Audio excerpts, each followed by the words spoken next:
मैं यहाँ पे कुछ गरीबों में कुछ सामान देना था, इसलिए मैं पटना आया और इसीलिए फैमिली के साथ मैं कल ही रात को ही केक काट लिया था ताकि उनको भी बुरा ना लगे। और मैं जब इंसान समाज का हो जाता है तो घर का बहुत कम हो पाता है, बट उसके बावजूद भी प्रयास करता है आदमी कि घर को भी उतना ही वक्त दे, थोड़ा समाज से कम दे लेकिन वक्त दे, क्योंकि वो भी हमारी जिम्मेदारी है और इस जिम्मेदारी से हम भाग नहीं सकते, क्योंकि ये जिम्मेदारी हमने ही चुनी है और हमारे माँ बाप ने चुनी है और ये संसार का नियम है। उस नियम के साथ हर इंसान को चलना चाहिए। मैं प्रयास करता हूँ कि उस जो परंपरा है हमारे हिंदू की या इस जीवन की, उस परंपरा को जब तक जीऊँ तब तक निभाऊँ। एक पारिवारिक बेटा होकर, एक बेहतर पति होकर, एक बेहतर पिता होकर, एक बेहतर का समाज का बेटा होकर, समाज के आईना होकर।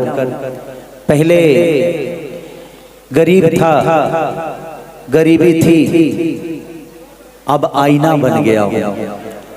लोग मुझ में अपने आप को देखते हैं, तो हमें अब जब तक आईना में दाग होगी ना तो चेहरे साफ नहीं आते। तो प्रयास हर इंसान को करना चाहिए कि जीवन अगर एक ही मिला है ना तो बेहतर, अगर बुरा करने के लिए ये जीवन मिला है तो अच्छा करने के लिए दूसरा जन्म नहीं मिलता।